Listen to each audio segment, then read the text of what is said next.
Good evening, everyone. Thank you so much for joining us today with this Australian property update. Really appreciate everyone taking the time out to join us, and very lucky for us to be able to have Tim Lawless from CoreLogic join us as our special guest presenter. Just a little bit of background about myself, for those that don't know me, and Jason Lamb Finance. So I've been in banking and finance for almost 20 years now, currently a mortgage broker focused on the Australian expat community. But before that, I was with Westpac for 15 odd years in all sorts of business lines, from private banking to institutional bank, into the branches, super investments, you name it, I've been through it. The purpose of the seminar today is actually the first of our series. So the series is Get It Done. And the reason for that is a lot of people, not just Australian expats, but Australians onshore, sometimes we need that help to move forward in terms of what you know you need to do. And sometimes you need the professional help and advice to help you get there.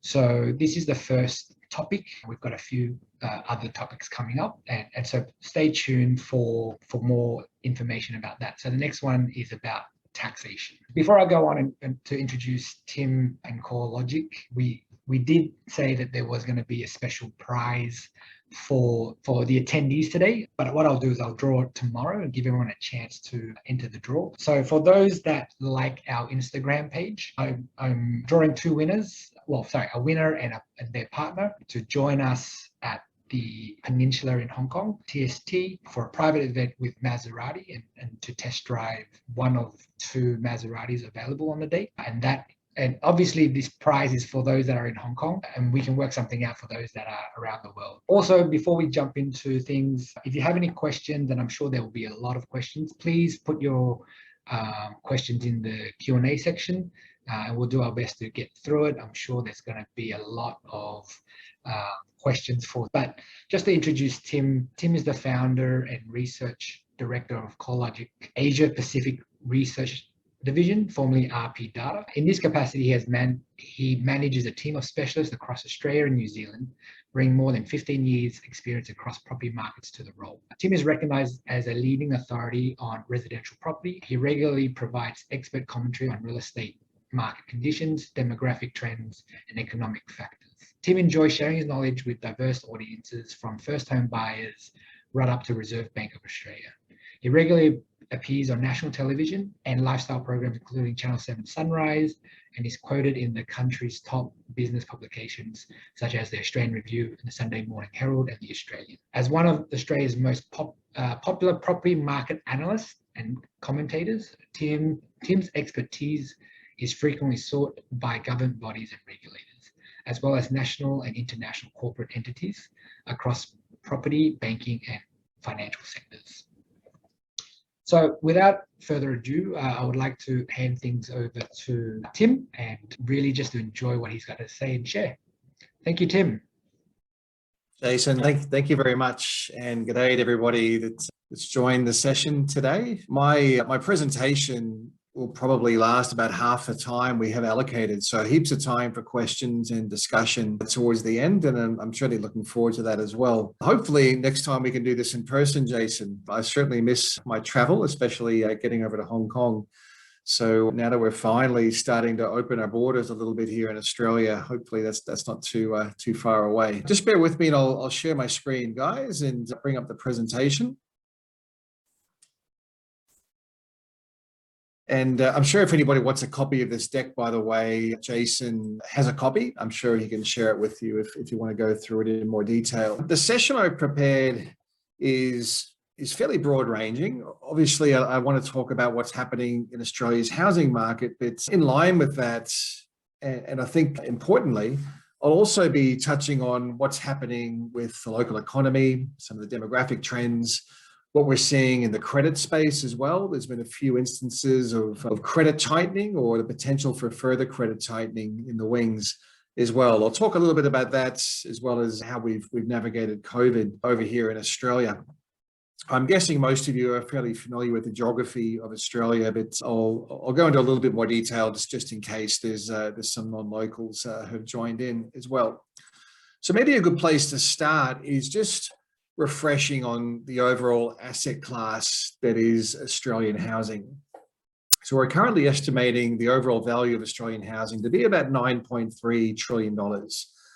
So it may not seem like much in comparison to, say, the value of US housing or potentially even the Hong Kong market, but it is our biggest asset class by quite some margin. In fact, we see housing representing nearly 3 times the size of all the superannuation funds across Australia, about 3.5 times the size of all the shares on, or the cap rates on the shares on the ASX as well. So for that reason, it's a very important asset class, but also because we see the vast majority of Australian wealth is held in housing as well. It's one of the reasons why you see a lot of policy is directed fundamentally towards what happens in the housing market. And banks in Australia have about 62% of the balance sheets dedicated to residential mortgages. So for a whole bunch of reasons, it is a very important asset class. And you'll find that regardless of what economic publication you might be reading, housing in Australia is always going to feature fairly predominantly in the factors affecting Australia's economy. Last year, we saw housing values in Australia, they rose, or the 12 months to October at least, they're up about 22%. We've seen just over 600,000 sales across the market as well. So it's been one of the strongest markets we've seen in many, many years. In fact, this rate of growth we're seeing at the moment is actually the fastest we've seen through any growth cycle, at least back till 1980. So this is the fastest cab off the rank, if you will. We've seen housing values rise by 22% over the first 13 months of the upswing. Compare that back to other cycles, and you can see that this is by quite some margin the fastest start to a growth cycle. It might also be one of the sharpest cycles. You know, this cycle has been very much driven by extremely low mortgage rates, by a lot of incentives in the marketplace, by a lot of volatility, by things, you know, households saving a lot more as well. But a lot of those factors are starting to change now. And a lot of the session that'll take you through today, focusing on those factors, those drivers of the market that are slowly starting to lose some of their effectiveness or add to some of the loss of momentum that we're seeing in the growth rate in Australian housing values. So to put that growth rate into a little bit more context, this is what we're seeing in terms of an annual growth rate across Australian housing at the moment. Now, this is really macro view, right? The graph on the left is a national graph. It looks at how much housing values have risen on a rolling 12-month basis. So really important for 2 reasons. One, it gives you a bit of an idea of how much momentum's in the market and the strength of the current cycle, but it also gives you some context and perspective on what previous cycles have looked like across Australia. And that's probably one of the most important things to take away is Australia's housing market is highly cyclical. It has its ups and it has its downs. And I think it's really important to keep in mind that we're coming into a fairly mature end of this growth cycle, and eventually there is going to be some level of a downside. It's probably still some time away. We don't expect housing values to start falling until the cash rate starts to rise. And that's probably still some time away, maybe late next year, maybe early 2023. The RBA is still of the view that we probably won't see a rate hike until maybe late 2023 or potentially even 2024. But as I'll talk about a little bit later on, we're starting to see more and more private sector economists, as well as financial markets, suggest we'll probably see an earlier hike in the cash rate than what the RBA have been sticking to. So the last time we saw housing values rising this quickly was all the way back in 1989. For those people that might have been around back then, I was just finishing grade 12 in 1989, so didn't have a really solid view of the economy and what was happening. But I remember back then, interest rates weren't as low as what they are now, that's for sure. In fact, they were the polar opposite. We're seeing mortgage rates up around 17 to 18% in Australia. But one of the reasons we saw such a strong growth rate back in 1989 was there was a lot of financial deregulation going on. So credit had become more available. We just recently exited a fairly significant stock market crash, which deflected a lot of demand back into housing as well. But of course, soon after that significant growth phase, Australia moved into a recession. Not saying that's on the cards now. In fact, I think it's the opposite. I think Australia's economy is going to be gathering momentum going forward, especially now that our major states are moving out of lockdowns and we're really stepping up the vaccination rate here in Australia as well. So across the broad regions of Australia, you can see every capital city is well and truly into double-digit annual growth. The mildest growth rate is in Melbourne and Perth, where values are up 16%. And I think in any growth cycle, that's still a significant result. But in some markets, we're seeing housing values are rising well above 20%.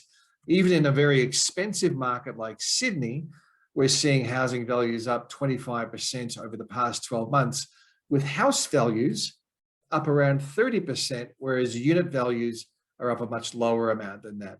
So another trend I'll focus on through the deck is that we've seen a real shift in housing preferences towards lower density options, houses rather than units, although that's starting to shift a little bit now as affordability constraints start to become a little bit more pressing. So in terms of dollar value, which is always important rather than percentage change, these graphs give you a bit of an idea of what the actual dollar value has been across the country. Past 12 months, we've seen house values across Australia have risen by about $143,000. So in monthly terms, that's getting close to about $12,000 increase a month. Typical houses, generally house value across Australia is about 730,000, but it's a lot of diversity. You can go to somewhere like Sydney, the typical house price is now $1.3 million. Or you go to somewhere like Perth or Adelaide or Darwin or Canberra, and house values are generally well below $700,000. Unit values also much more affordable as well, at least in relativity. You can see in Sydney, the median unit value about $840,000, which interestingly enough is actually more expensive than the median house value across every other capital city apart from Melbourne and Canberra. So Sydney certainly does have a premium that's built up over time. Sydney's been through some significant growth cycles, whereas markets like Brisbane or Perth, for example, the third and fourth largest capital cities in Australia, have been through much different cycles. Brisbane has only seen mild growth, whereas Perth has only recently exited a long-running downturn where housing values fell by about 22% between the middle of 2014 and the middle of 2019. So in Sydney, I know a lot of buyers are probably interested in the Sydney marketplace. The annual growth rates in Sydney about 25%. More recently, the monthly growth rates equating to values rising at around about $18,000 a month. So you can understand that affordability considerations are becoming a lot more substantial now at a time when wages growth is tracking at about 2.4% per annum. So clearly there's been some deflection of demand back towards medium to high density options rather than houses. Not everybody can own a house simply because they're starting to move out of typical budget price points. This graph gives you a bit of an idea of the diversity in Australian housing values. We split our data out by different measurements. Here I'm just looking at the upper quartile of the market and the lower quartile of the market, so that the top 25% of values versus the bottom 25% of values. So in Sydney, for example, if you want to buy a house in the top quartile, the top 25% of the market, you're generally looking at something above about $2.1 million. Whereas if you're buying into somewhere like Brisbane, the top end of the marketplace is still less than $1 million. You can buy close to the water, on the river, generally an inner city precinct in Brisbane for around $1.5 million buying into the top sort of 5% of the marketplace. Whereas Sydney, absolutely your dollar doesn't go quite as far, but you are buying into a marketplace that's absolutely a global city in anyone's book. In terms of unit values, you can see there, again, a lot of diversity there. The interquartile range, which is the difference between the lower quartile and the upper quartile, is always a really good indicator of how much diversity is evident or available in the housing stock. And Sydney, of course, shows the most diversity. You can go into marketplaces where the eastern suburbs or the lower North Shore or the northern beaches now also becoming very expensive, and your typical buy-in price will be well and truly $5 million plus. So looking at that, the performance across those different quartiles, which again is what I'm focusing on here, just looking at the rolling quarterly change in housing values across the upper end of the marketplace and the lower end of the market, as well as the middle of the market, for houses on the left and units on the right. And you can see that it's that upper end of the marketplace, that the most expensive end of the market, that's really been driving the highest headline capital gains. We've seen housing values across that upper quartile of Sydney are well and truly up more than 30% over the past 12 months. But it's also a sector of the marketplace that seems to be more volatile. Just look back through the cycles and you can see time and time again, it's that upper end of the marketplace that generally tends to show a larger rise through the growth phase, but also a larger fall through the down phase. Over a long period of time, absolutely, it's that upper end or that blue chip end of the marketplace that tends to show a stronger long-term growth rate despite the volatility. So timing the marketplace really hard, but generally speaking, if the market's moving into a growth phase, buying into that upper end, stretching your budgets and getting to the upper end of the marketplace where scarcity really drives value growth is typically a pretty good strategy. You can see that's evident both in the house sector and in the unit sector as well. And as I mentioned a bit earlier on, houses rather than units have really been driving the strongest capital gains. This is a trend we're seeing all around the country. There's only a couple of capital cities where the unit market's actually stronger than detached housing, and that's Hobart and Darwin for very different reasons. In Hobart, which is the capital of Tasmania, down the far south of Australia, off the mainland, what's really driving the unit market is a lot of more mature age buyers, empty nesters, downsizers, looking for lower maintenance options, as well as a real supply scarcity of apartments. There hasn't been a lot of development of higher density across Tasmania. Whereas in Darwin, it's much more of a story of previous oversupply has now largely been absorbed, much higher yields in the unit sector, which is very attractive to investors. But outside of those two cities, it's really clear houses are showing a much stronger return than units. Sure, they've got a higher buy-in price as well, but the capital gains have been quite extraordinary.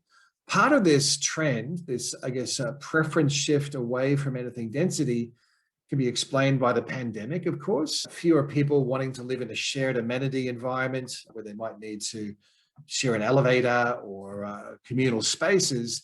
But also there's another factor where a lot more people are now working flexibly. They're working from home, they're working remotely. A lot more companies are implementing what you can describe as hybrid working policies, where you might be in the office a couple of days a week, you might be working from home the rest of the week. So that's really driven this need or this desire for more space. Smaller households, especially for renters as well. We can see the same trend in rental markets. People looking for home offices, maybe an extra bedroom for the benefit of having the ability to work from home and not having to work out of the kitchen and that type of thing.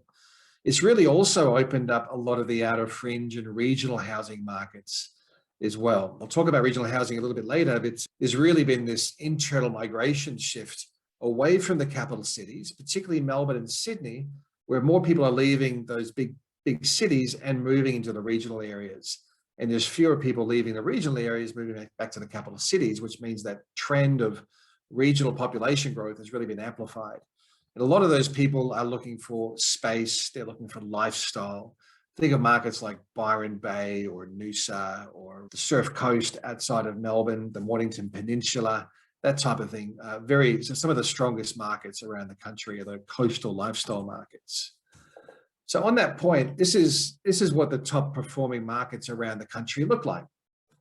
This is a top 30 list. It's based on regions called statistical area 4s. So essentially sub-regions of the capital cities and regional markets. And I've ranked this list based on how much housing values have risen over the past 12 months. Okay, so you can see that there's a real commonality amongst a lot of these markets. Just look through the list here. At the very top of the list, you've got Sydney's Northern Beaches, the coastal market. Previously, because it does have relatively long commuting times to get back into the Sydney CBD, it probably hasn't been quite as popular as some other markets like the lower North Shore or the inner west or the eastern suburbs. But because a lot more people are working from home now, that commutability is becoming much less important. The Southern Highlands and Shoalhaven, just outside of the Sydney metro area to the south and southwest.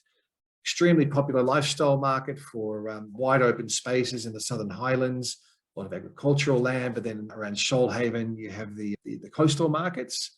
Sydney's Central Coast as well, that's Gosford and Wyong, those sort of markets. A much more affordable price point buying into say, the Central Coast than buying into the northern beaches. Then you've also got markets like Sutherland, you've got the Sunshine Coast, the Richmond Tweed, which includes Byron. So there's a lot of commonality along this list, either coastal markets or hinterland markets. And the areas that seem to be growing the most offer up a blend of livability as well as commutability. So finding areas that are within, say, a 2-hour drive of a major capital city, CBD, that has some sort of a lifestyle element to it has really been a winning strategy over the past 18 months or so. At the other end of the spectrum, there's also obviously the weaker performers. Interestingly enough, this is exactly the same sort of list, except it's the bottom 30 sorted by 12-month change. Interestingly enough, there's not a single region around the country where values have gone backwards over the past 12 months. And the weakest performer have been markets around northern Queensland or mid to northern Queensland. So you've got Townsville, Mackay, both cities that have some affiliation with the mining and the resources sector. They're port regions as well. These are generally fairly diversified economies. So I think we probably will see growth trends in some of these regional coastal markets actually pick up a little bit from here. But values in Townsville up there about 7%. And this growth comes on the back of a good sort of 10 years where Townsville values have been drifting lower. There are some pretty decent lifestyle and coastal markets around Townsville. Think of places like Magnetic Island, for example.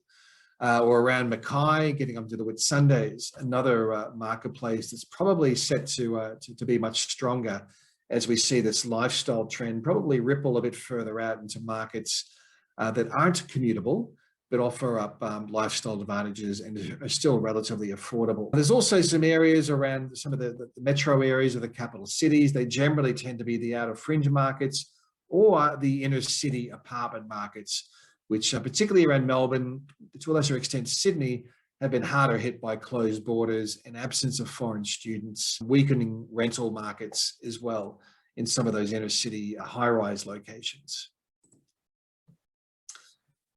So to wrap up the component on values, I thought this is probably a fairly fitting way to wrap it, is just to highlight that although things are really strong, we're still seeing housing values rising really quickly.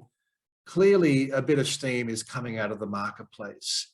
This isn't a trend that's uniform. It's mostly evident in the really expensive markets like Sydney and Melbourne, but also in markets like Perth, which there's no way you can argue Perth is unaffordable. It's one of the most affordable markets around the country, but WA has had a very closed policy for borders. So that's probably started to affect interstate migration trends since March. It's also a market where housing sentiment seems to have fallen quite sharply. One of the better indicators on consumer sentiment comes out of Westpac and the Melbourne Institute. And one of the sub-indices there is the time to buy a dwelling index and housing sentiment indices. Perth is recording the lowest sentiment reading for housing amongst the capital cities. You can also see that in the housing finance trends, which have fallen quite sharply as well across WA. But then again, markets like Brisbane and Adelaide, to a lesser extent Hobart and Canberra, haven't really lost any momentum. In fact, Brisbane and Adelaide are actually at cyclical highs at the moment. They haven't seen the monthly growth rate slowing. The quarterly growth rate, as you can see on the graph, is currently the highest it's been through this cycle so far. These markets are generally benefiting from their sheer affordability and the fact that we're seeing a positive rate of interstate migration. There's more people coming into those states or those cities than people leaving to other states. So that's providing a positive trend in interstate migration as well. So what's driving some of this slowdown? So I thought I'd go through the key factors in turn. Obviously, there's a lot of factors that impact on the housing market, either positively or negatively. But at the moment, most of these factors are starting to shift to the downside, which is why we're starting to see some momentum leaving growth rates in some cities. So you've got interest rates, really important for the Australian housing market, especially considering the majority of mortgage holders are on variable or floating interest rates, although more recently there's been a real switch to fixed term rates because they have been much cheaper, especially at the moment, 3-year fixed rates. But interest rates are starting to lift, or the longer term fixed rates are starting to lift. And there's speculation that short term, say the cash rate, could rise a little bit earlier than what the RBA has been suggesting. All the stimulus that came out through COVID is mostly expired now. We've seen advertised supply levels starting to rise as spring kicks off, but also as we've seen a lot of pent-up supply coming out of Sydney and Melbourne in particular as they emerge from lockdowns. Households aren't saving as much anymore, and affordability is becoming a bit more challenging as well, as we see housing values rising so much more quickly than what incomes are rising. Credit availability has just started to tighten up. We saw APRA in early October tighten up their serviceability buffers, and there could be more in the wings. Housing supply is really starting to take off now. We're moving through a significant detached housing boom in Australia that's also pushing up construction costs. And finally, migration, quite the wild card here in Australia. Even though we're just starting to open up our international borders, there's still a lot of speculation around what the migration flow is going to look like. On one side, you have the argument from, say, the Reserve Bank, who want to keep skilled migration into Australia fairly low to boost wages growth so they can meet their inflation mandate. But on the other side, you have a lot of political proponents who want to see migration ramping up very quickly, particularly foreign students, which are a very important export for Australia, but also skilled migrants to take some pressures off some industries like housing construction, for example, which are really feeling a lot of pressure from very tight labour supply. So I'll go through each of these factors in a little bit more detail. So I mentioned a couple of times now, there's the potential that interest rates could rise a little bit earlier than what the RBA was originally suggesting, which their mantra up until last month was that they didn't expect interest rates to rise earlier than 2024. Whereas the most recent update from the RBA, from their statement of monetary policy and the statement following their last November board meeting decision, was that they acknowledged that there's probably likely to be some upwards pressure on inflation before that, and maybe we could see inflation meet the target range of 2 to 3% around late or potentially even late 2022, but sustainably within their target range by mid to late 2023. And that's what these set of graphs are really looking at. For inflation to get back into the RBA's target range of 2 to 3%, a few things would typically need to happen. We need to see wages growth pick up more significantly. So the June data has just been updated today. Sorry, I didn't get a chance to update the graph. So we've seen September quarter wages growth, which is lifted from a revised now 1.9% for June. That's lifted to 2.4%. Still a relatively mild rate of wages growth on an annual basis, but it pretty much brings wages growth back to the long-term average or the decade average.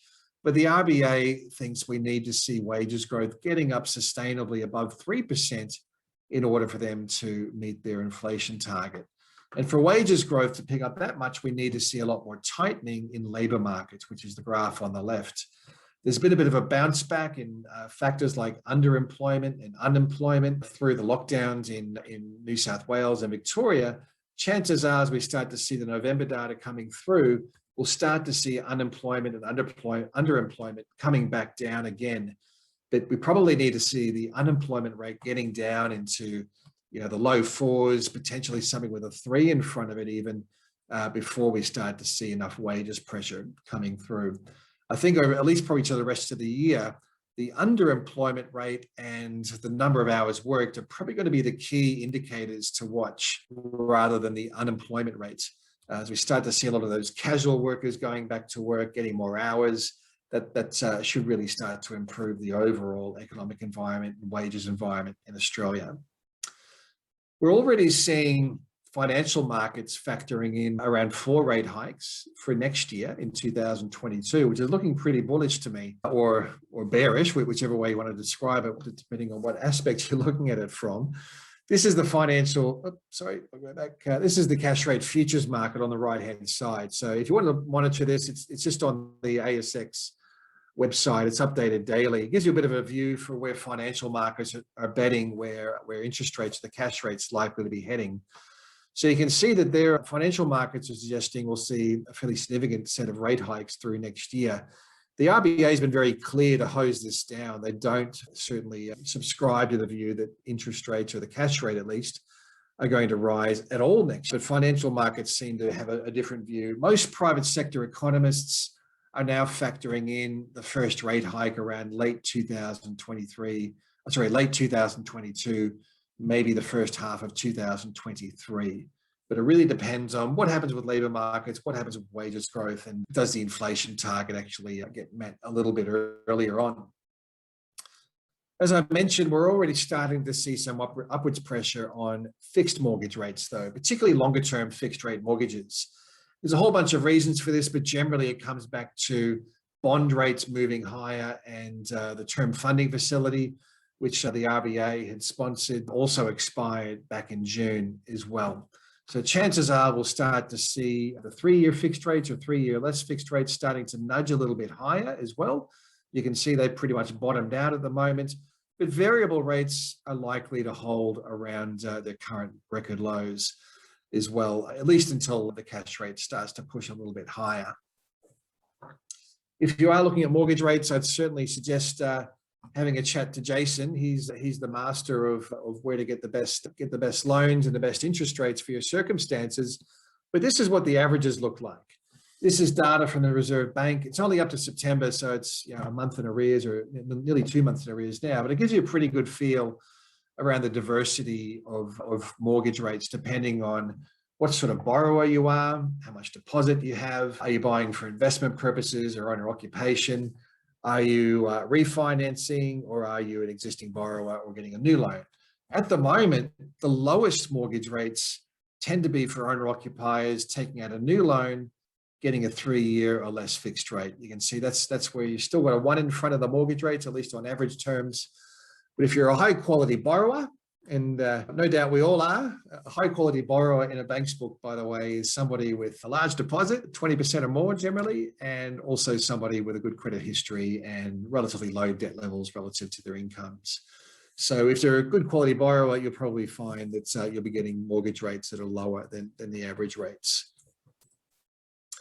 We've also seen an expiry of a lot of the stimulus. I've borrowed this graph from the Deloitte Access Economics team, so fully acknowledge their hard work, but I thought this was a great graph that really sums up, well, firstly, the amount of fiscal support that came into the Australian economy through COVID, and the milestones of when that support has expired. So we've moved through a couple of what people have described as fiscal cliffs. Back in October last year, we saw the first fiscal cliff, and you can see that's when JobKeeper was reduced substantially and the job seeker rate was reduced. And then coming into March as well, you can see there's been another fairly substantial fiscal cliff. And there's a lot of angst as the economy moved through these fiscal cliffs. There would be some disruption. Absolutely, there wasn't. The economy navigated this exit of fiscal support extremely well, mostly because the economy was expanding. We're moving out of lockdowns.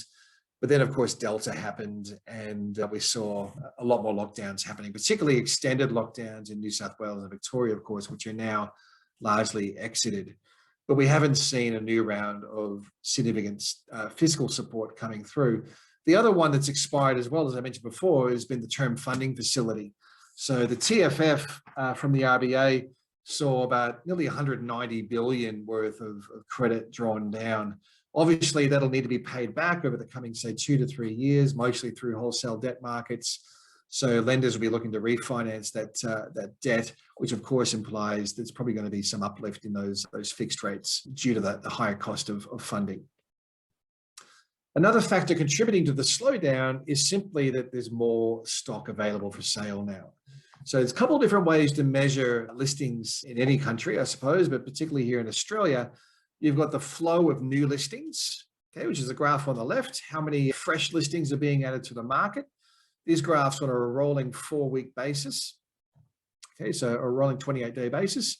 And then you've got the total number of active listings, which is the graph on the right. And these two trends tell a very different story. So at the moment, we're seeing a significant amount of fresh properties being added to the market. So new listings are tracking about 7% above the 5-year average. They're nearly a third higher than what they were a year ago. So there's a lot of fresh stock coming into the market, but it's coming at a time when overall stock levels are virtually around record lows. They're just starting to rise now, but there's still, you can see the graph on the right here, overall stock levels are still about 25% lower than what they were over the past 5 years on average, and about 17% lower than what they were a year ago. The good news, for buyers at least, is that stock levels are finally starting to rise. This surge in new listings isn't quite being met with a commensurate lift in the number of home sales, which means total inventory levels are just starting to push a little bit higher off record lows. So absolutely, it's still a seller's market out there. Vendors hold all the leverage. There's still a scarcity, but it's gradually just starting to show some signs of changing. Look across the capital cities, and you can see that trend in new listings is really being driven by the two largest capitals, Sydney and Melbourne. You've got to remember, around this time of the year, there's also a seasonal phenomenon. The spring selling season in Australia is always going to see new listings ramping up this time of the year, but it's stronger than normal at the moment, partly because of the pent-up supply that's accrued through the recent lockdowns through New South Wales, Victoria, and the ACT, Canberra. Okay, but you can see that trend in new listings is really quite impressive. Both Melbourne and Sydney tracking around 20 to 24% above the 5-year average. Most other cities aren't anywhere near that level of new stock coming on the marketplace or fresh listings coming on the market. In fact, some of the areas where housing values aren't losing any momentum, like Brisbane and Adelaide, are still seeing the trend in new listings below average. Even though selling conditions are really good, a lot of sellers in some of these markets are simply sitting on their hands because they don't want to have the risk of selling their property and not being able to get back into the marketplace to rebuy. So just to demonstrate the seller's market, we can see clearance rates, for example, the graph on the left here.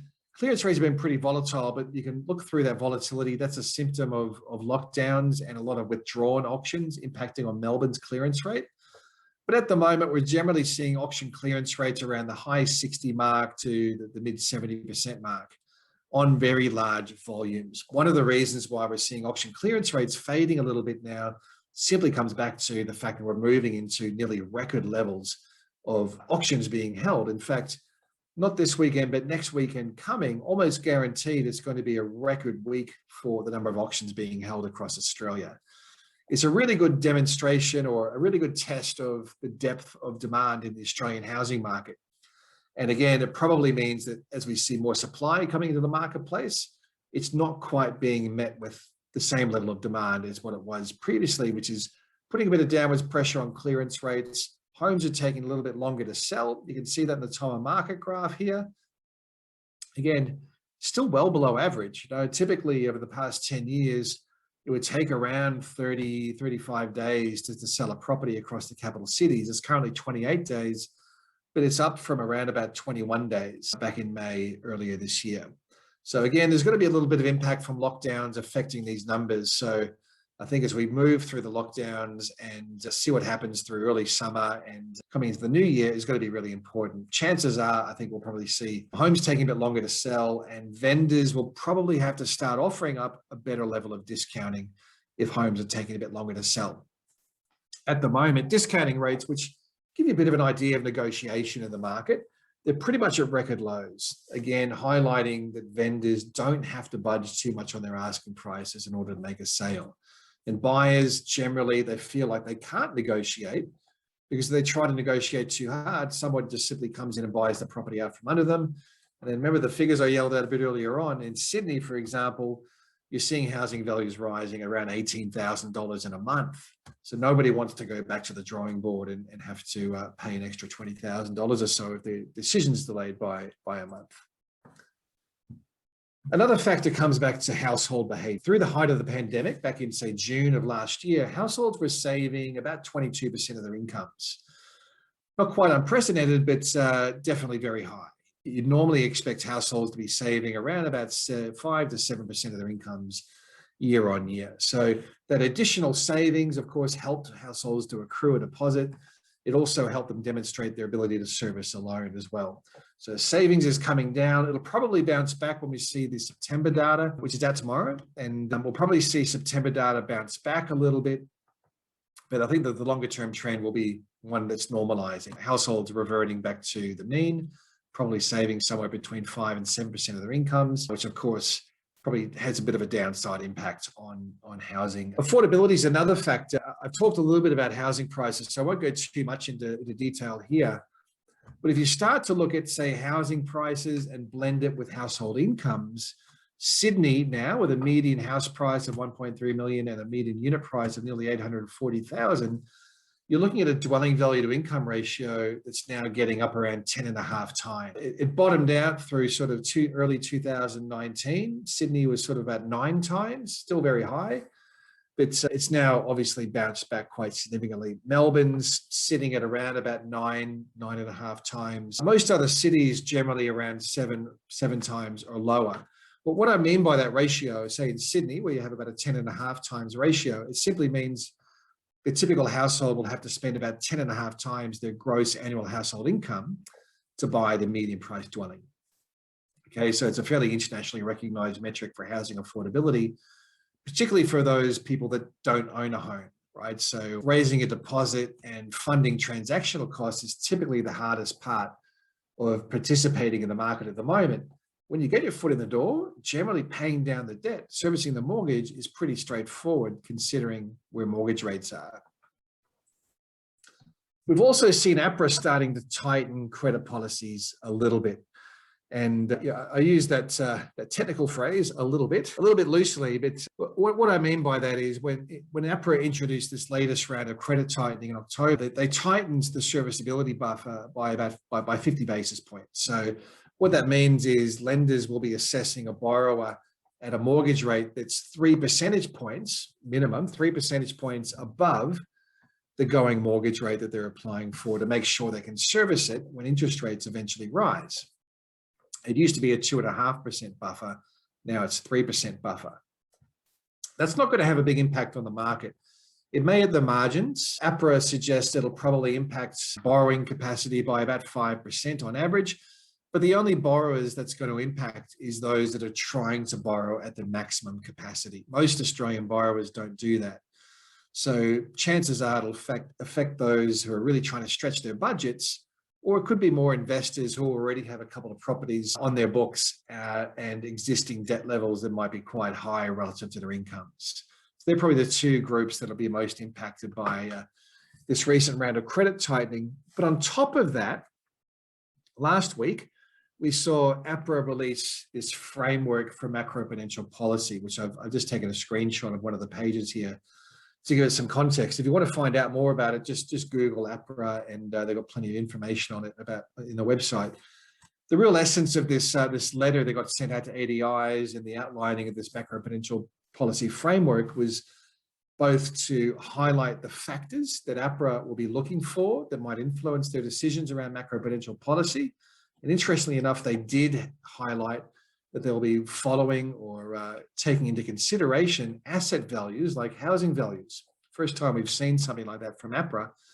But also they've really warned the banking sector that they need to be ready to implement any macroprudential policies quite quickly. So they need to start getting the frameworks in place. Banks and lenders and ADIs need to get the framework in place in order to execute on any policy changes that might flow from APRA around macroprudential policy changes. So again, it's a little bit of a warning that if we see things like higher debt to income ratio lending or higher LVR lending or higher household debt levels, chances are macroprudential policy will be implemented, and lenders will have to implement that fairly quickly. These are the sort of factors that APRA is looking for. Right. In particular, the graph second from the right, this one here, which highlights the proportion of lending for housing where the loan is on a high debt to income ratio. And by high, I mean greater than 6 times, greater than equal to 6 times.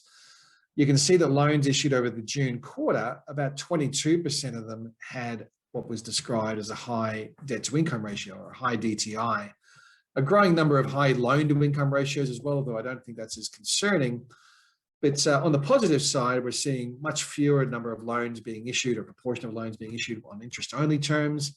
That would be another warning sign if we're seeing that rising. That was one of the catalysts for a previous round of macroprudential back in 2017. Or it could be if we saw a rise in higher LVR lending, which of course is trending downwards as well. So the key one to watch is going to be what happens with high DTI. If we see a further increase in high debt to income ratio lending, we're not going to know this until early December, unfortunately. That's when we'll see the September quarter data. I think it's on December 7th. And if we do see a further rise, then maybe that could be another trigger point for a credit tightening event. Although I think APRA would probably wait until next year to allow the new policy framework to be absorbed and consulted on.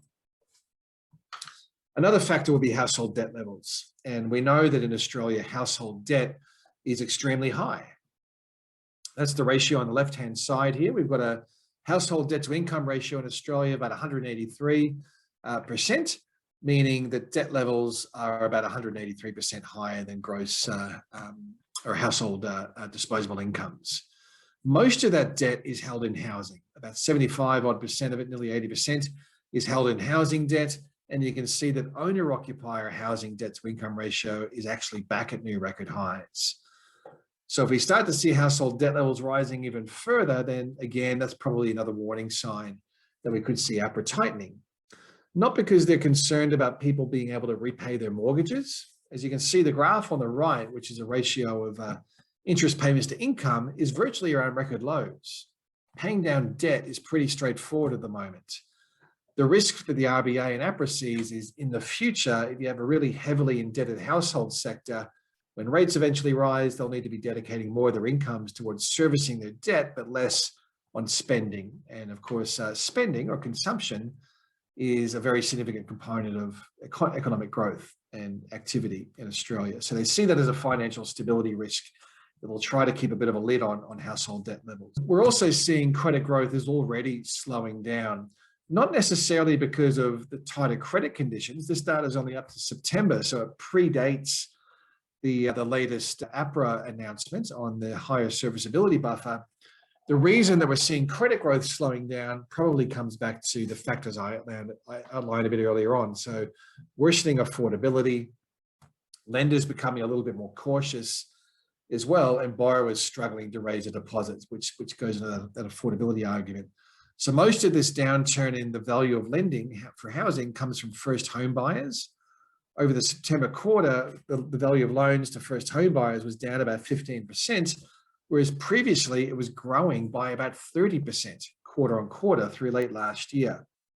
Investors are the growth segment at the moment. Even though lending to investors has slowed a little, they're still seeing nearly 8% growth quarter on quarter at the moment. So no doubt this is where a lot of the competition in the lending sector is going to be, is for the investor dollar. But of course, that also comes with its own cautionary note that if we do start to seeing investor levels getting above average, they're not at the moment. Investors are about 31% of mortgage demand. The average is about 35%. But if we see investor levels getting above average, I think APRA would see that as a rise in speculative activity and maybe look to clamp down on that as well.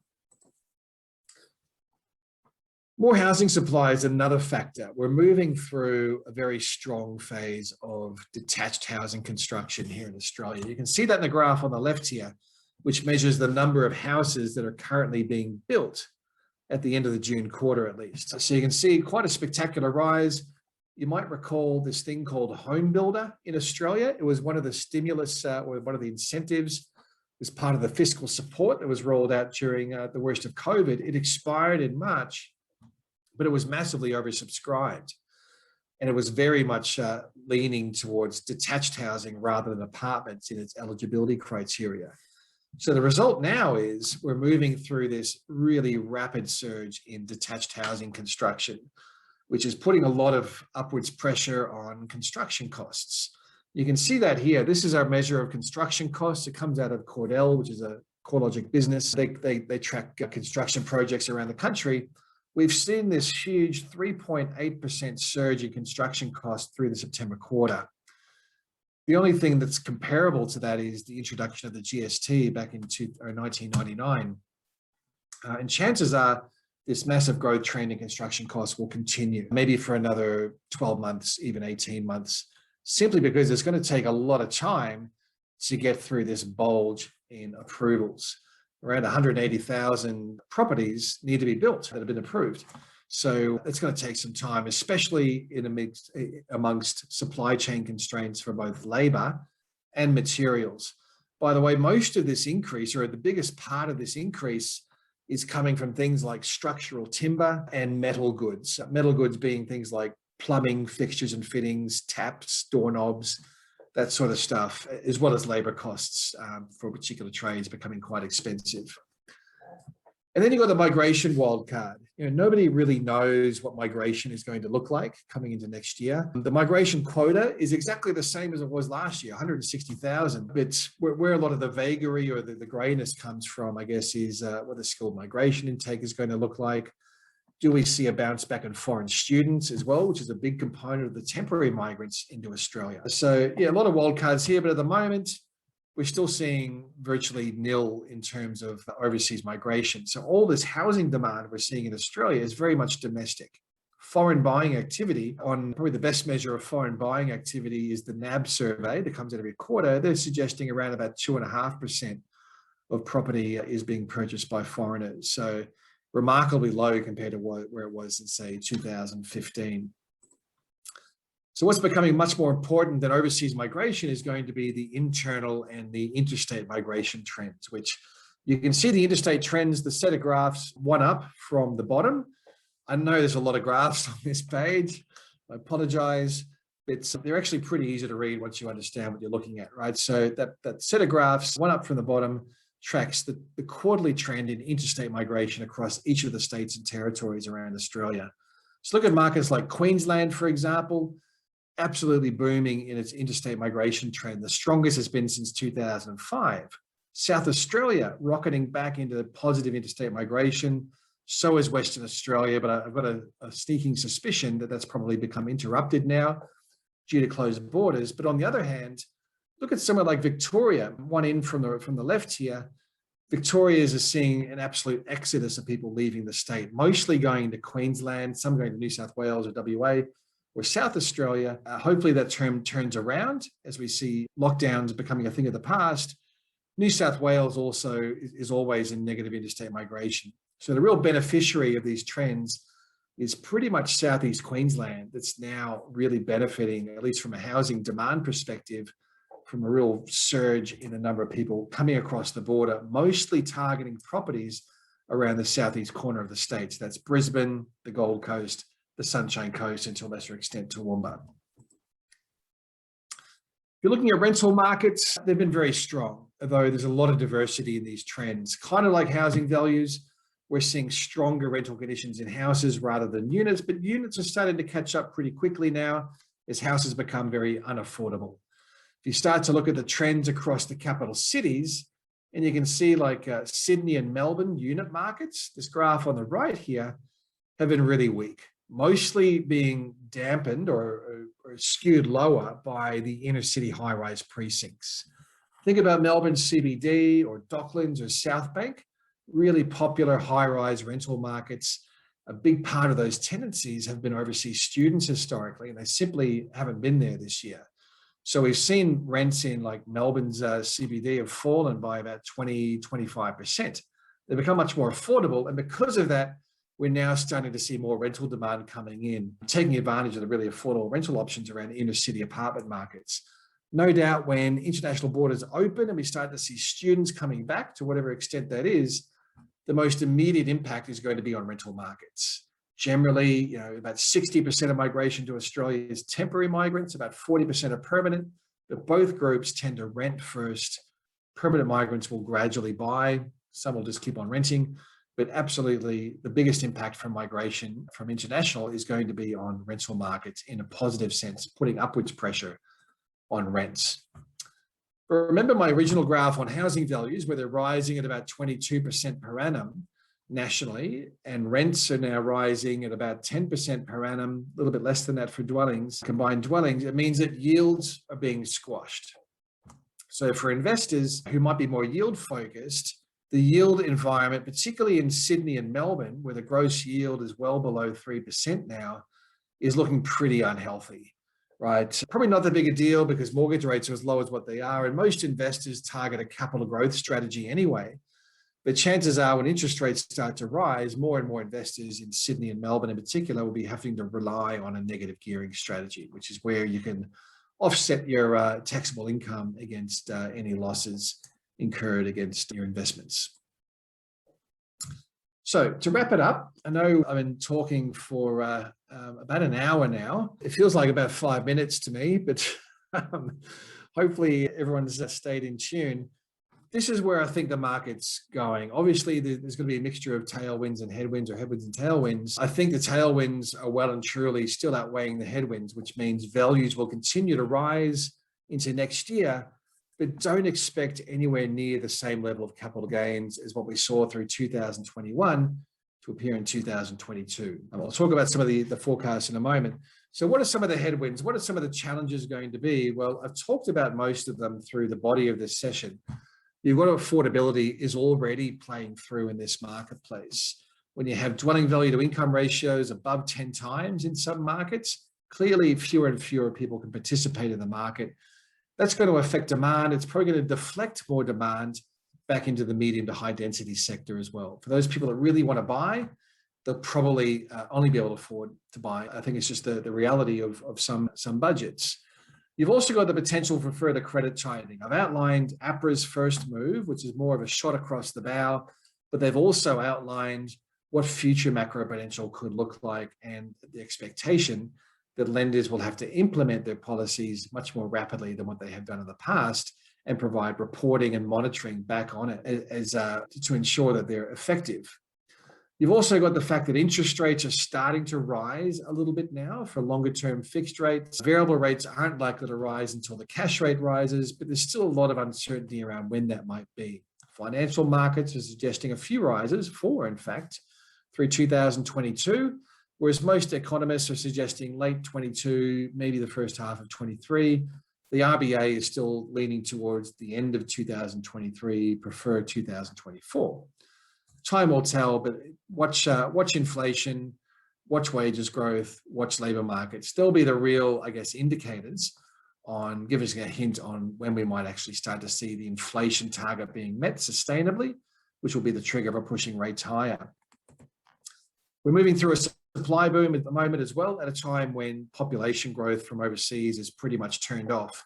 So that's a little bit of a warning sign that potentially we could be moving into some higher supply levels, which we know always has a bit of a dampening effect on markets.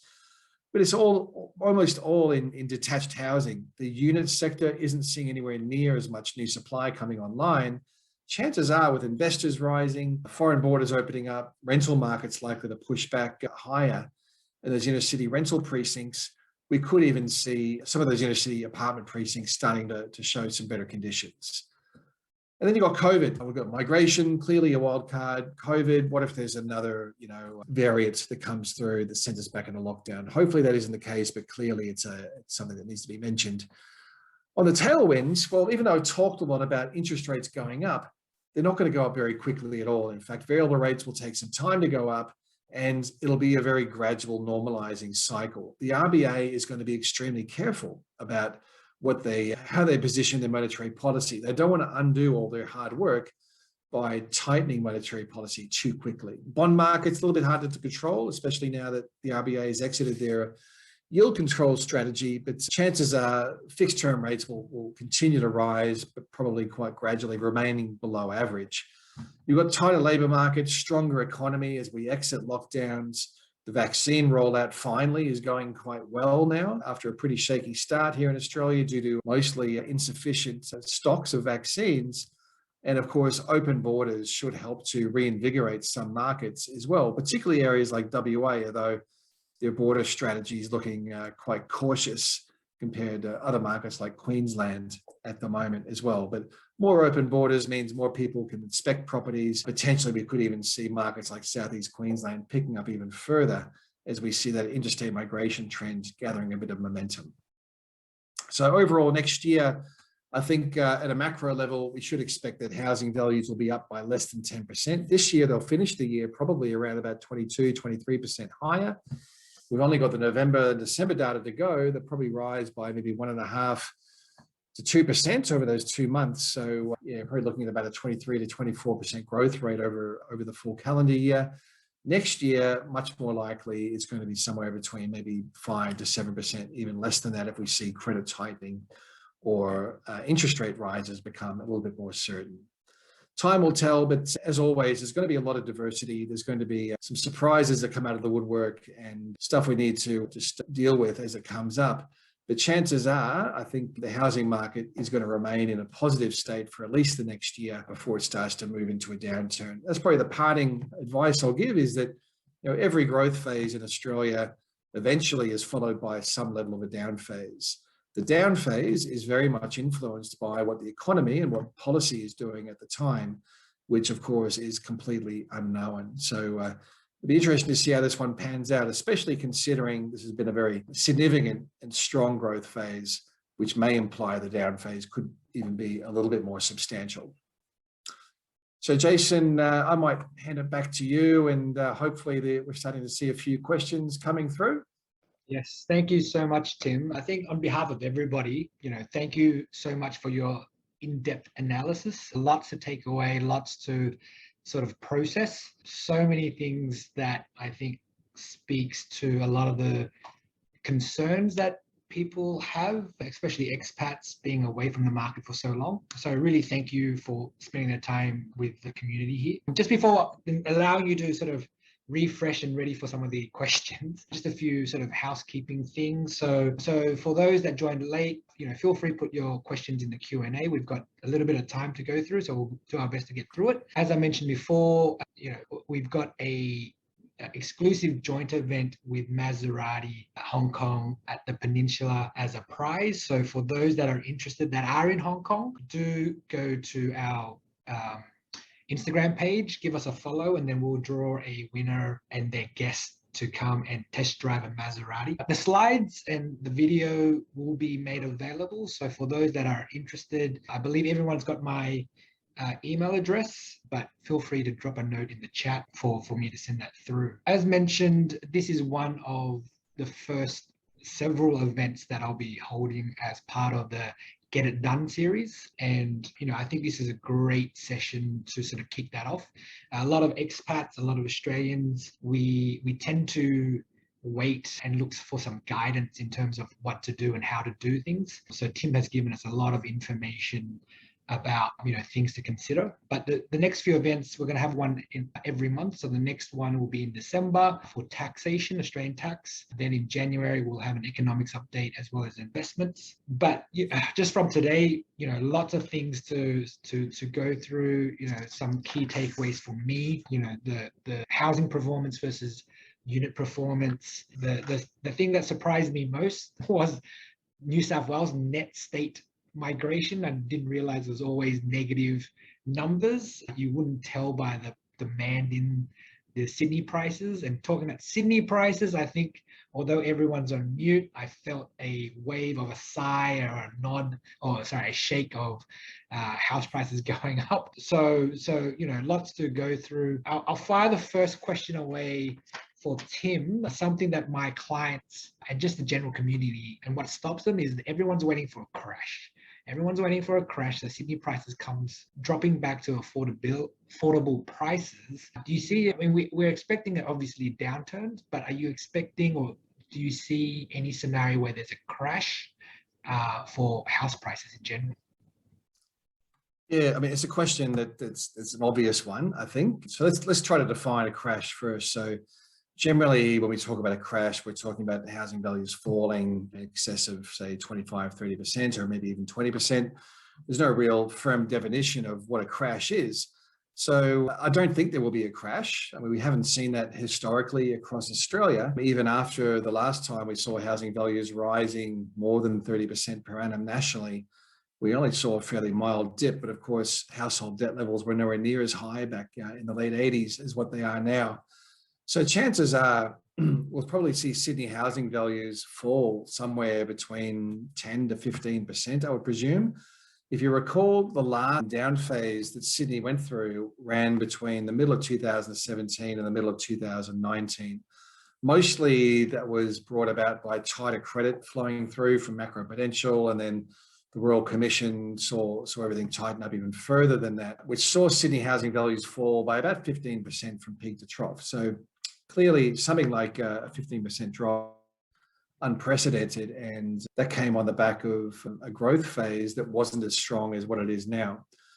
But another factor to consider, I think, going into this down phase, or whenever it's going to be, is that I think monetary policy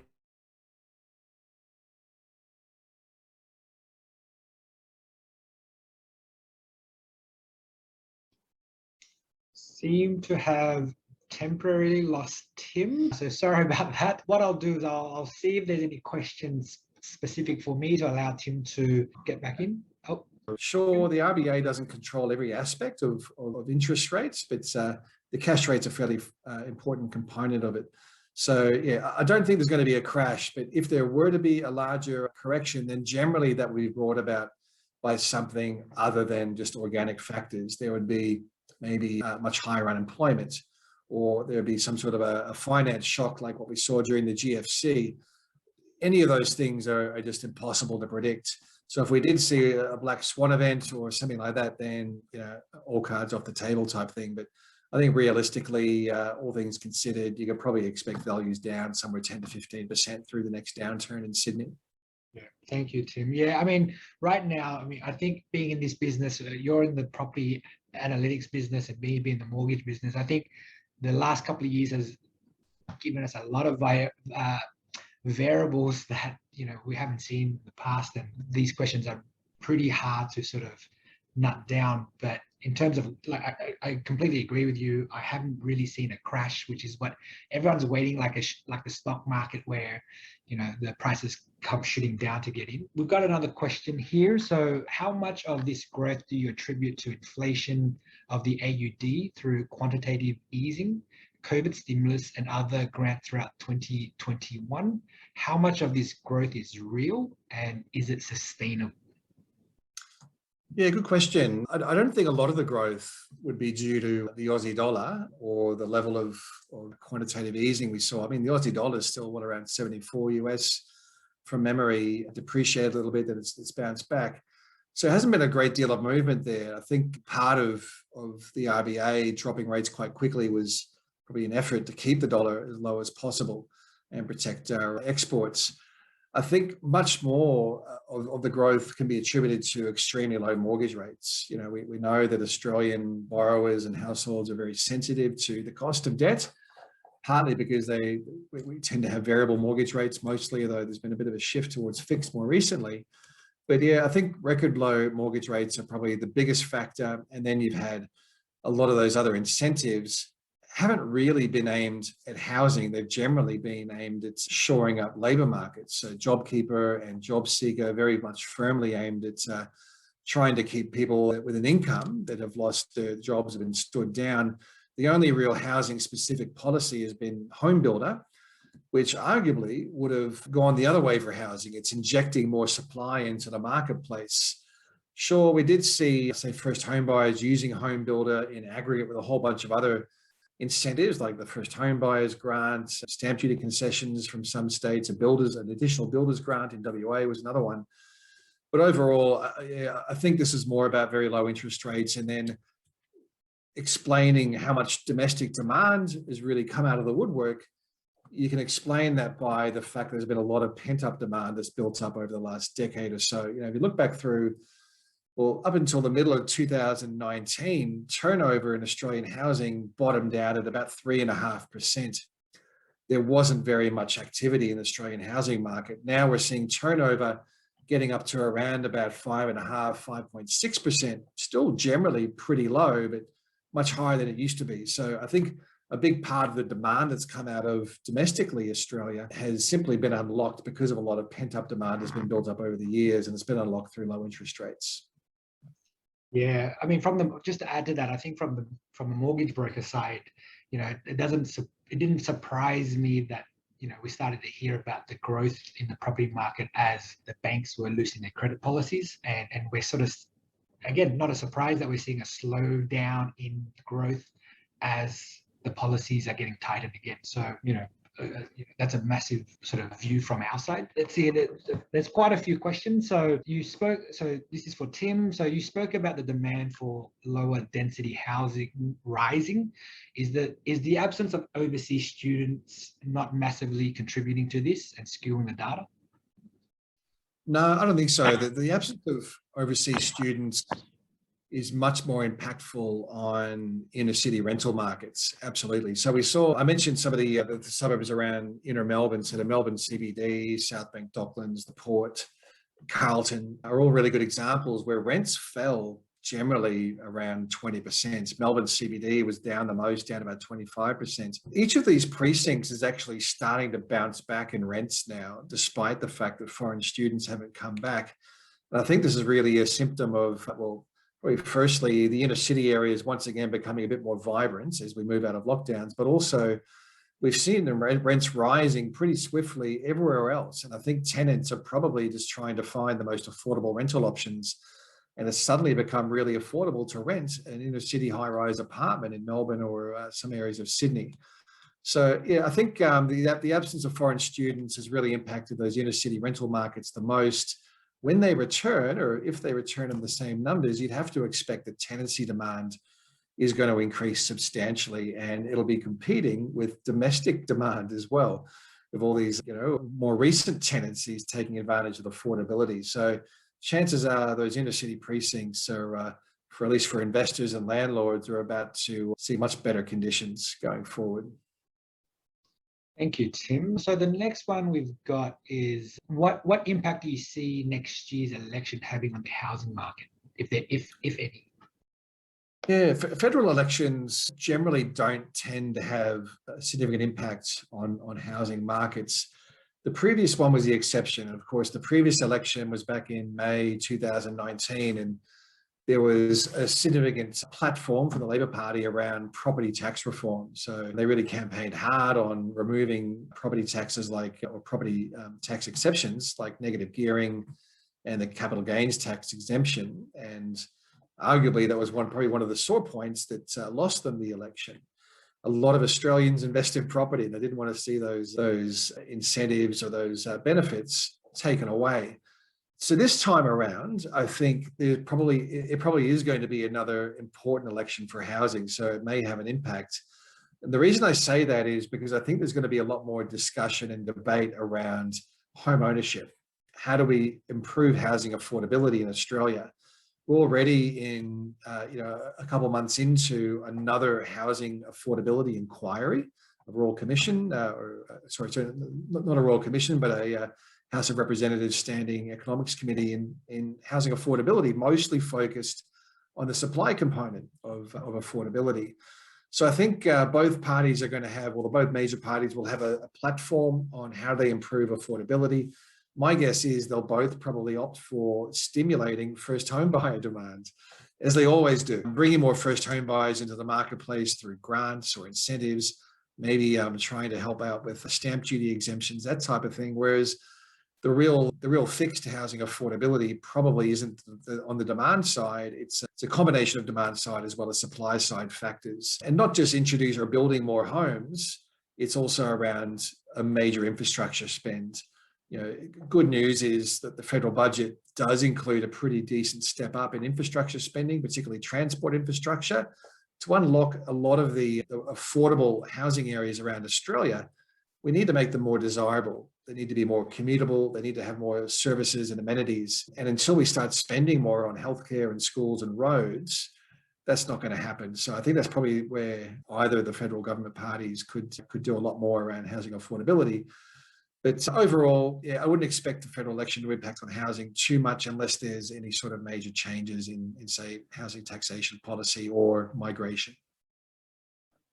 Thank you so much, Tim. To give you a little bit of a rest, I'll combine the next two questions, which is pretty much for me, but I'll read it out for the audience. So What is your suggestion for Australian citizens earning a foreign income and securing a mortgage in Australia? Banks seem to be rather more risk adverse to these type of borrowers and offer lower loan amounts.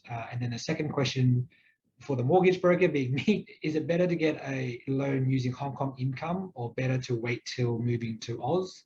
Any changes to mortgages when you become an Australian tax resident? So I'll answer that last bit first. So the main change from an expat, from Asia to back to Australia, the main thing is accessing owner-occupied rate. So something Tim showed earlier was the average interest rate. So we saw the very beautiful 1.99% average rate. So that's probably what you're going to get, better terms and conditions and access to that rate.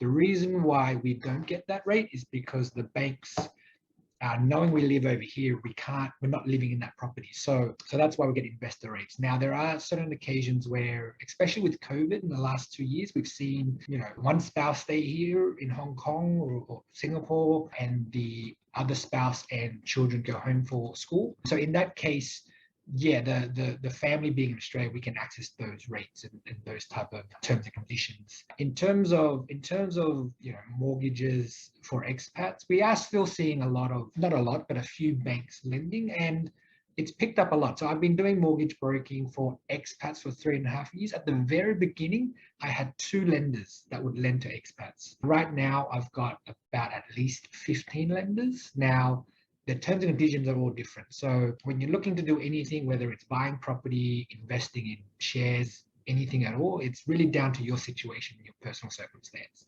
So it's always best to speak to a professional, hopefully me as a mortgage broker or a financial planner or a tax accountant, but everybody's situation is different. That said, in generally speaking, look, I think for those in Hong Kong and Singapore, we know as expats, our salary dollar for dollar is higher than if we were to be in Australia, just dollar for dollar. Then you add on tax on top of that, where Hong Kong max 15%, Australia max 50%. I guess what most people don't realize is we can access lenders that provide us or allow us to use our Hong Kong net income. So, and to access those, again, speak to a mortgage broker, we're able to access that. And our job is really to explain your circumstance and make sure the bank's comfortable with you. And that's my job. So have a chat with me or somebody to help you through that. So one more on the back of that, how favorably or not are the banks considering expats at the moment? So with expats, things are generally picking up. Things are looking better. The tightening is happening across the board. So onshore, offshore, the tightening is happening across the board. Expats, we are seeing a lot more lenders coming back up to 80% interest rates without any risk interest on top of that and stuff like that. So banks are favorable, and the ones that have that relationship, again, with me, where I've been able to explain the Hong Kong, Singapore, Asian client tell to the Australia, that's helped their comfort to be able to lend to expats here. Now, from a fan of Tim, huge fan of yours, Tim, for your insight and clear communication. The question is, what do you think that now interstate migration from Sydney, Melbourne after lockdown, do you believe affordability is the main driver for interstate migration? Yeah, it's. I think as borders open up, we probably will see interstate migration trends change a little bit.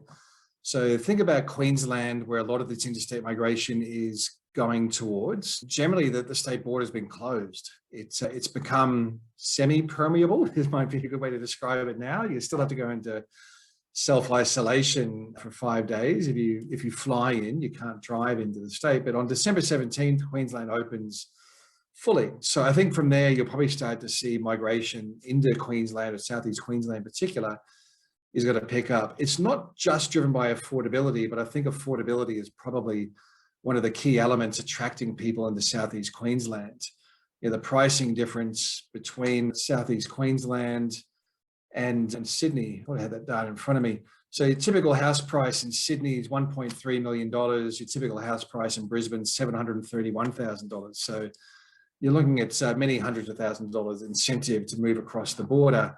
You've also got the fact a lot of people can be on Sydney money and now work out of Brisbane. So I think that's also a pretty big incentive. This hybrid working arrangements are now becoming formalized. CoreLogic has just formalized our hybrid working plan, as many knowledge workers are in the industry are. But then the third element comes back to lifestyle. So I think there's this real pervasive trend towards coastal, warmer climate markets, potentially hinterland, tree change markets, that type of thing. In Southeast Queensland, particularly the Sunshine Coast, the Gold Coast, ticks those boxes quite nicely. So it's a combination of that livability, potentially commutability, and affordability that are really going in Southeast Queensland's favour.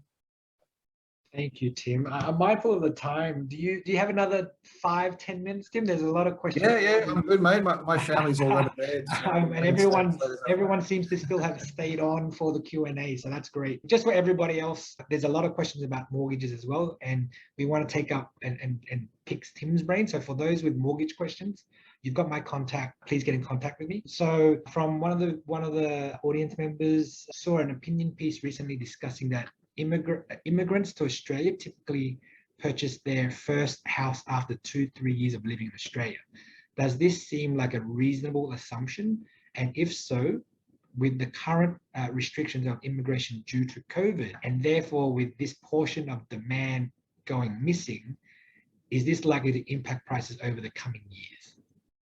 Yeah, that's very true. There's no firm facts or figures on how long it takes a migrant to actually purchase a property, but it's reasonable to expect it's not immediate, and that within 2 to 3 years sounds about right to me. So remember, the mix of migration, at least pre-COVID into Australia, was 40% permanent, 60% temporary migrants, right? So 100% of migrants coming into Australia, they're generally going to rent first, which is why we see much more immediate impact on rental markets. And then gradually you'll start to see the flow-on effect of more migration, temporary, permanent migrants buying a home. But to the point of the question, what's the lag effect on closed borders and stalled migration in the markets now? Well, you'd have to expect there is going to be one. Even when we see international borders opening up and permanent migration starts to become a thing again, it's not going to have an immediate flow-through effect to purchasing demand. And domestic demand is probably going to become exhausted, partly because of affordability, partly because it's been brought forward a little bit, as well as unlock the pent-up demand. So yeah, chances are once overseas borders open, it's not going to be an instant demand injection into Australian housing. I'd give it another 2 to 3 years before it starts to flow through. And again, it really depends, what does the migration mix look like? A lot of debate around that. And again, on the federal election, there probably will be a lot of debate around what does our migration intake look like. Thank you, Tim. Talking about migration, I mean, I don't know if you have any data or any views, but there's been a lot of expats that have been stuck overseas, and that would form part of the migration pattern and migration story. Is there any view about how that's going to impact the property market with expats looking to come back, looking to settle, looking to get home and just stay at home? Yeah, there's a few different facets to that. And the first thing I'll say is, I mean, what an awful policy Australia had, not letting Australian residents back into the country. I just still don't understand that. But aside, you'd have to expect that probably two things would either be happening now or has already happened and will happen. One is, capital can flow across the borders much more easily than humans. So I've got a sneaking suspicion that a lot of expats who couldn't get back have already positioned themselves in the marketplace. It's much easier to inspect a property without physically being there now, virtually through a lot of the online tools and buyer's agents and stuff like that. So I think to some extent, a lot of those people that have been stuck overseas and want to come home may have already got their foot in the door, their stake in the land, so to speak. For those that haven't, you'd have to expect they're fully ready to man their action stations when they do come back to Australia. Affordability is going to be a challenge, no doubt. I know a lot of people have been trying to save and just finding that the market's moving faster than their saving rate. So that will no doubt be one of the challenges. But to your earlier point, Jason, I think the fact that expats are generally on relatively higher incomes, I think that should help them get into the marketplace. And also, if they can take advantage of flexible working arrangements and not have to live in the really expensive parts of Sydney, maybe choose a regional location that's got a really good internet connection. I'm based in Noosa, by the way, and I've been here for 8 years, and it works fantastically. One of the fastest internet speeds in the country, and commutable to. Sorry. Just as Tim was talking about internet speeds, we have a slight technical glitch where we've lost him. Have we lost him? Let me just check.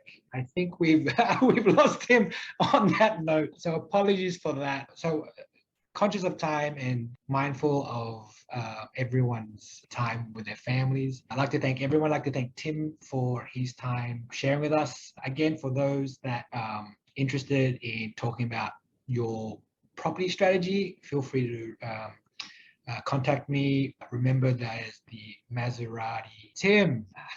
Sorry, guys. Don't know what happened there. As you were saying how good the internet was there, we had. Oh my God! How's that for timing? I'm actually on my phone for the internet connection at the moment. I thought we'll wrap it up. I mean, we've taken up a lot of your time, and everyone's very appreciative of it. So just saying to everybody that we'll wrap it up. Thank you for everyone for your time. Don't forget the Maserati experience. Follow our LinkedIn, our Instagram page at JL Finance. We've got a few events coming up with tax advice or taxation in December, economic update in January. We will also be sending out a survey just to get everyone's feedback, as well as, give us ideas of what you want, what you need to help you get to where you need to be.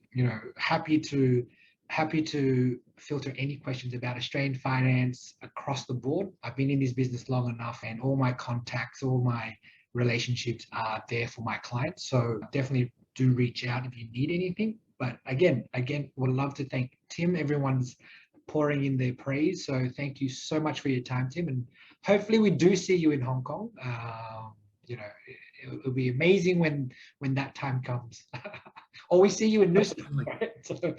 Or in Noosa. We'll do our next session in Noosa.